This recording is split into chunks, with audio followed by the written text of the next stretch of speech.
Bienvenue sur Africa 24. Dans l'invité du jour, nous recevons le cofondateur de l'association Togo en danger, membre de la diaspora togolaise, Philippe Amédodji.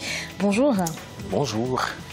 Dites-moi, qu'est-ce qui vous a poussé à co-créer en 2013 l'association Togo en danger? Est-ce que c'est une action citoyenne? C'est une démarche citoyenne? C'est bien cela. C'était vraiment dans une dynamique citoyenne. On était à la veille des élections législatives au Togo, mais comme actuellement, et nous nous sommes dit qu'il y a tellement de risques de fraude et d'escalade de violence que nous avons voulu tirer la sonnette d'alarme. Donc nous sommes constitués un groupe de lobbying et nous avons mené un certain nombre de plaidoyers, surtout auprès des institutions européennes à Bruxelles. Et vous êtes un proche de l'opposition. Est-ce que vous comprenez leurs revendications et quelles sont leurs principales revendications? Tout à fait. J'aimerais juste rappeler qu'aujourd'hui, j'interviens dans une dynamique purement citoyenne. Je suis, pour être complet, membre d'un parti de l'opposition, FDR, les Forces démocratiques pour la République. Oui. Et je comprends bien la revendication, pas de l'opposition, c'était une revendication du peuple togolais.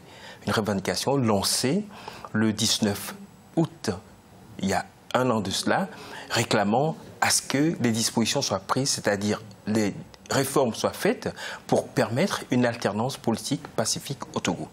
À ce jour, un an après, rien n'est fait. Et je crois qu'il n'est pas inutile de rappeler que les revendications, les réformes que demande le peuple togolais ont été promises depuis plus de 12 ans maintenant.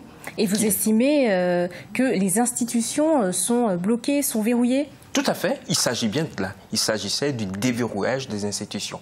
Vous savez, je prends l'exemple de la CENI, la Commission électorale nationale indépendante.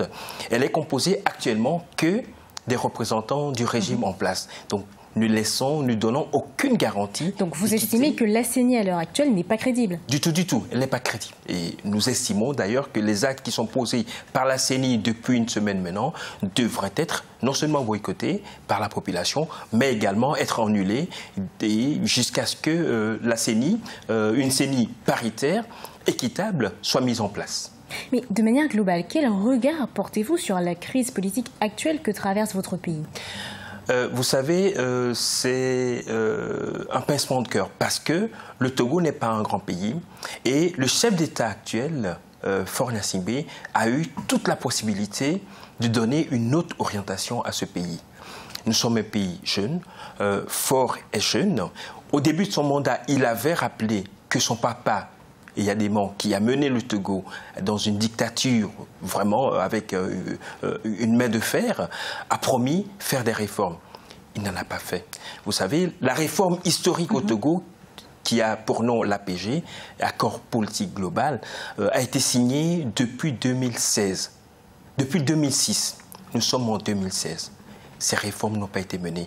Et le plus gros problème, c'est qu'à chaque déclenchement de crise, le régime en place, les gouvernants proposent à l'opposition ou au peuple d'aller aux élections. Ah, justement, ce ne sont pas les élections qui valent pour vous, ce sont plus les réformes. Ce sont les réformes qui valent, parce que si les réformes ne sont pas faites, si la réforme électorale n'est pas faite, il y aura toujours des manipulations des résultats. Et chaque fois lorsqu'il y a manipulation des résultats, c'est le régime en place qui sort victorieux, grâce aux fraudes électorales. Je vais juste vous donner un exemple, madame, de fraude qu'on trouve au Togo. Il s'agit par exemple du découpage électoral inique actuellement.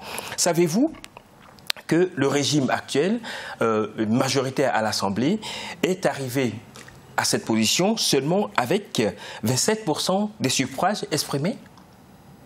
Donc, 42% des suffrages exprimés lui donnent une place, la place la plus confortable à l'Assemblée. Alors que l'opposition réunie, donc il s'agit de CST et de l'Arc-en-Ciel, n'obtiennent que 25 députés. C'est une preuve, selon vous, que le régime n'est pas crédible. Tout à fait. Les dés sont pipés au lancement. Donc nous demandons à ce qu'il ait équité dans la manière dont on conduit les élections au Togo. Et sans les réformes constitutionnelles, les réformes institutionnelle et électorale, on aura toujours... Non, ça ne sera pas possible. L'alternance politique pacifique que le peuple réclame n'aura toujours pas lieu. Et justement, est-ce que vous pensez qu'à terme, l'opposition et le peuple togolais de manière générale pourra obtenir gain de cause?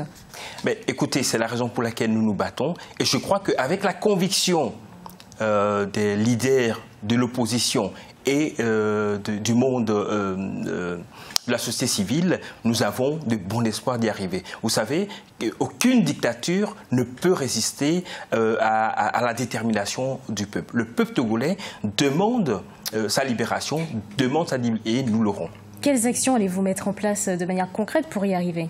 Écoutez, actuellement, c'est vrai que le peuple s'organise et les actions à venir seront de nature à contraindre le régime à, pour une fois, mettre en place des réformes indispensables pour montrer sa bonne foi. Si elle ne le fait pas, je crois que le pays, le Togo, va directement dans le mur et les autorités en place, les gouvernants en place devraient tirer les conclusions et être entièrement responsables de cela. Ça a été entendu, Philippe Amédodi. Merci d'avoir accepté notre invitation. Je rappelle que vous êtes le fondateur de l'association, le cofondateur de l'association Togo en danger. C'est moi qui vous remercie bien. Au revoir. C'était l'invité du jour. Merci de nous avoir suivis.